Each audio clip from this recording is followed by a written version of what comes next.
In the next subsection, I want to show you the first algorithm that exploits these kind of, avoids these kind of redundant comparisons with the text characters.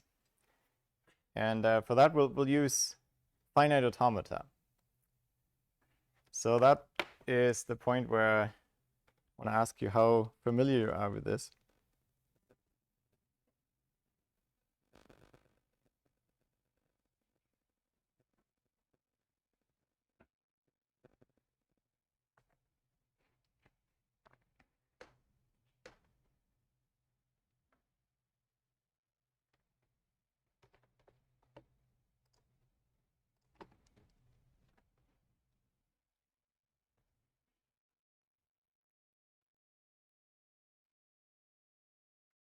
Okay, at least someone's bold.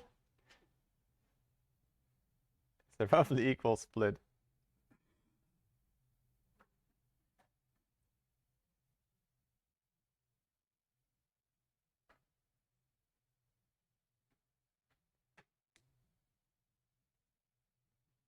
All right. So a third has never seen it. A third says, is that a thing? I remember something vaguely. Another third has seen it, but maybe not test me right now.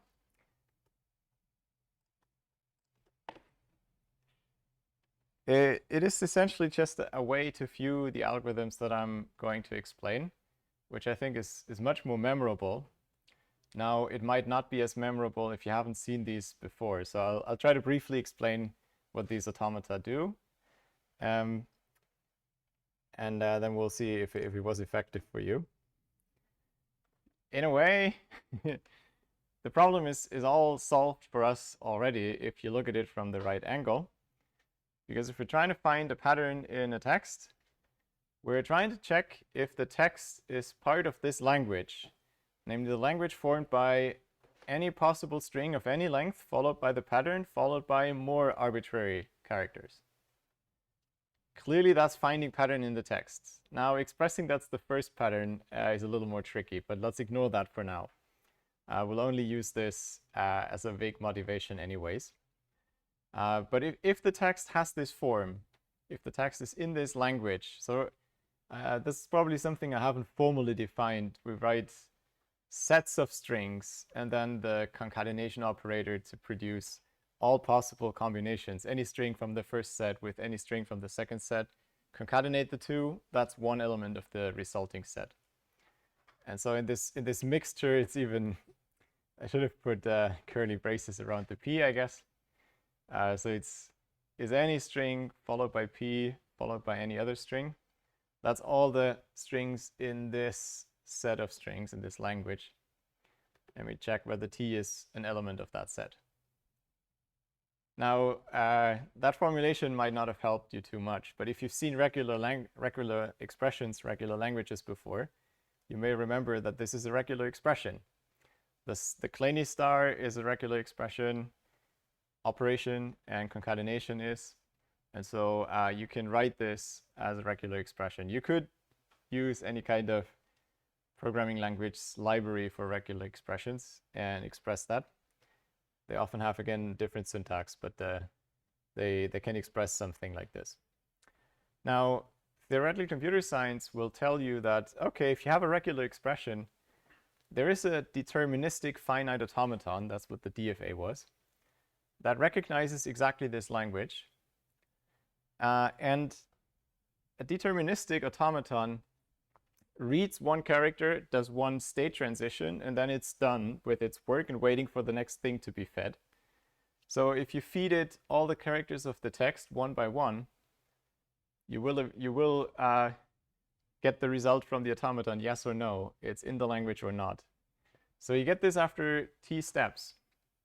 That's almost as good as it can get, right? You need to read the text to solve this problem, so that's pretty good. So remember this guy, theoretician, says, it's brilliant. So, well, why don't you worry about this brute force algorithm, etc. It's all done for you. Okay, I think as an abbreviation, it's fair game. All grown-ups, aren't we? So there's a few things where the programmer will correctly insist that we're not so done yet. Ignoring this zeroth problem, it's not enough to know that there is some algorithm out there. If you want to implement it, you have to also be able to write it down. And more seriously, the automaton that results from such a construction in general can be really big, exponentially big to be precise. That's a bit of a problem even in theory, right? So we don't like that too much. The approach will still work, but for somewhat interesting reasons that don't fall out of this theory automatically.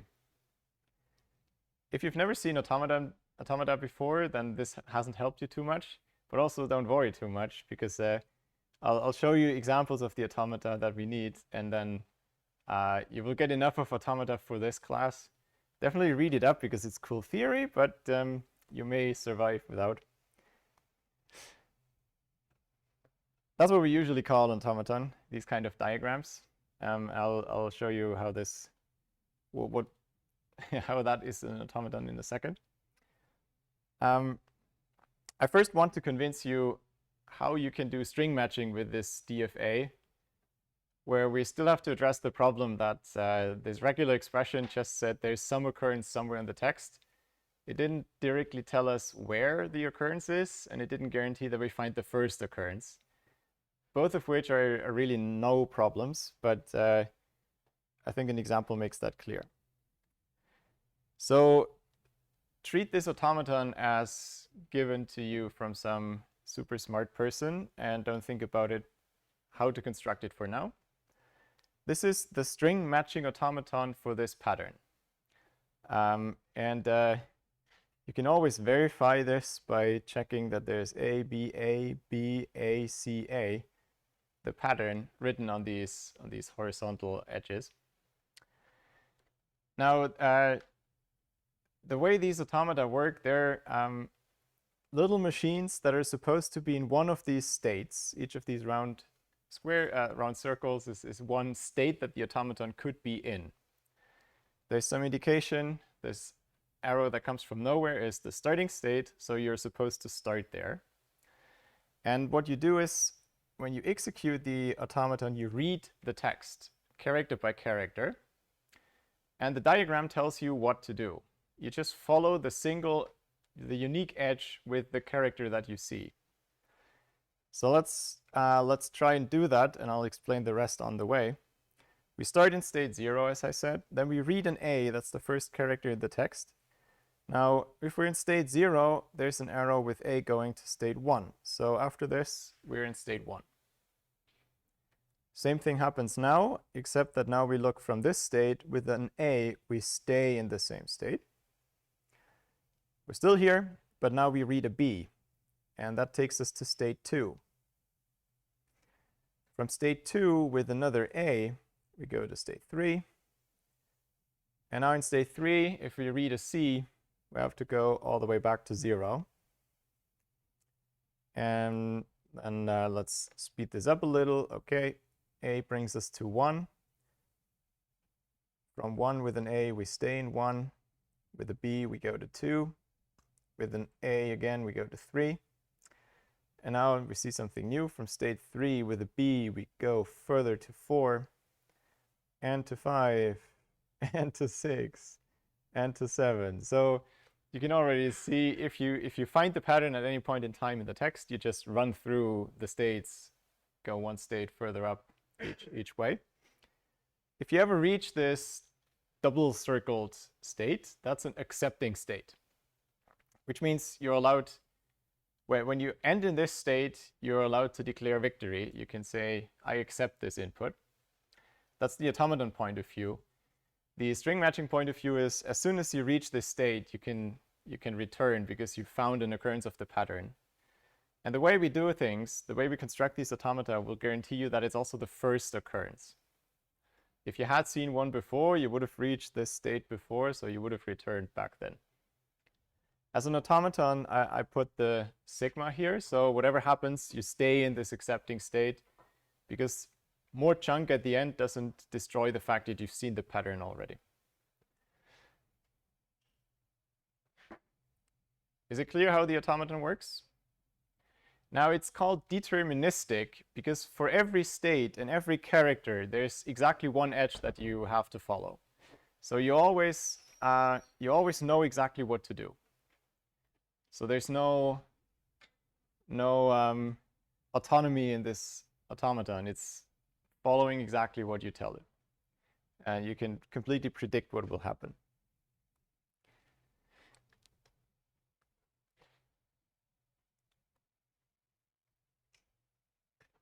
So to better understand the algorithm, the automaton, and also to be able to construct them, let's zoom a bit further in what these different states mean. It seems to have just worked in this example that once you run through all the states, you get to the end. So I think the part that's kind of obvious is this chain left to right. If you are able to just step through all the states like this, especially like in this example where there's 1, 2, 3, 4, 5, 6, 7, you just go through these one after the other. It's obvious that you found the pattern. What's not so clear is maybe how do you make the automaton so that you don't ever miss an occurrence? Because you may have half overlapping half occurrences, and then you jump back because you couldn't continue your current guess. But maybe there was another guess half overlapping, and now you're not finding that one. That's the thing that could happen if you just start drawing random edges. The key insight that makes this work here is the following. You're in this state Q in a certain position, in a certain number Q. If you were able to find the first Q characters of the pattern in the text up to this position, so as a suffix of the part of the text you've read so far, you find a prefix of the pattern. And it's positions 0 up to Q exclusive, so it's length Q. The number of characters you could match is Q. And also important, there's no longer prefix of P that you could find this way. So I will many times draw sketches like this. Let's do this here as well. Here's the text, and you've really only seen it up to this point. So whatever comes after this, we don't know yet. It's a fog of war. And we try to find our pattern aligned somehow to the text. Again, there's some parts sticking out. And all these positions are matches. So I'm drawing those in green, even though this probably is not visible as green. Try to make it a little bigger at least.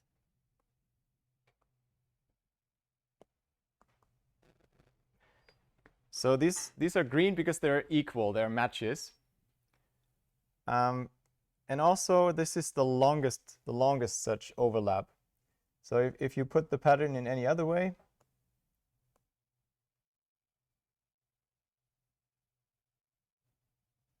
that's a bit, it should still overlap.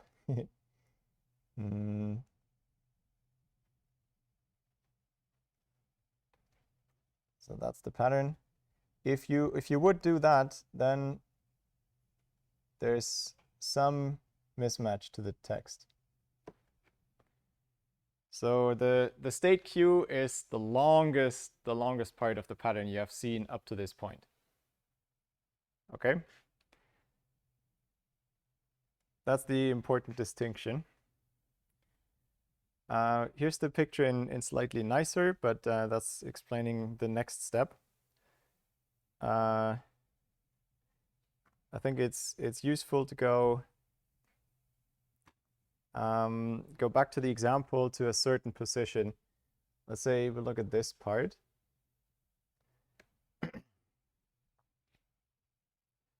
So we've seen the text up to here, and we're trying to put the pattern in partial overlap with this in the best possible way. How many characters can we match? And so I could have put the pattern further to the back. The pattern starts with AB, so I can put it like this. That would also be a match. but this is not the longest, because I can find this longer one that has AB, AB, ACA. Now again, remember, I'm ignoring what's on this side. This is not visible. But this is longer than these two, so I'm in state 4 at this point, because the longest prefix of the pattern I can match with the text so far is length 4. Okay?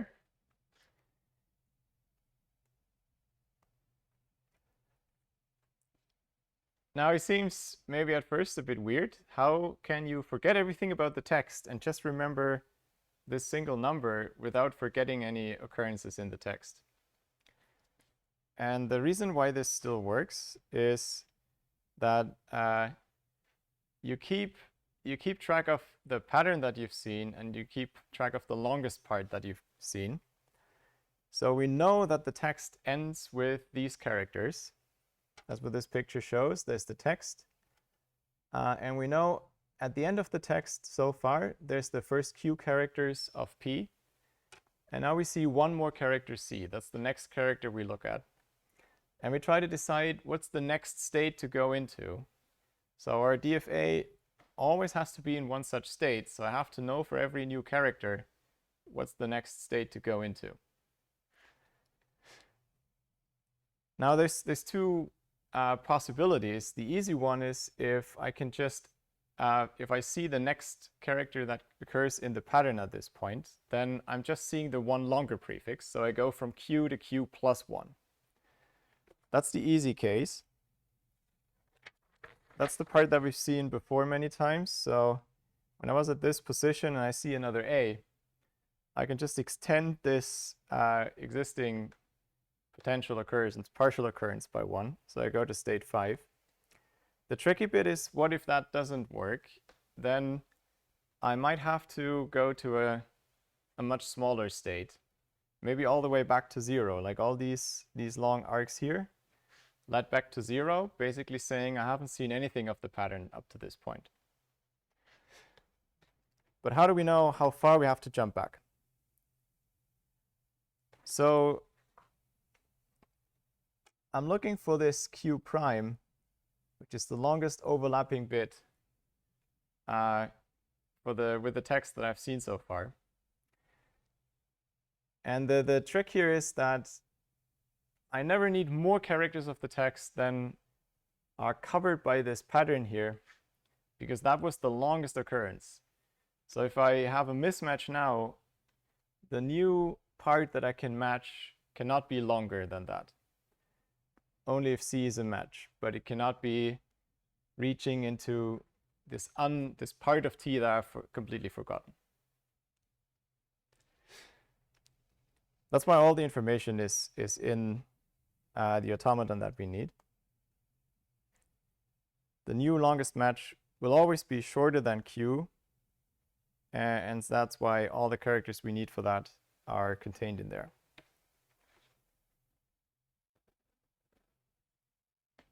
Questions up to this point?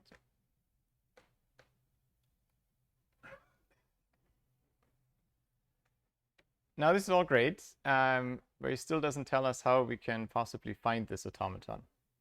It just lists a lot of wishful thinking properties. We would like this box to be true. We would like to always have these states. But how to find this next Q prime is still a little unclear.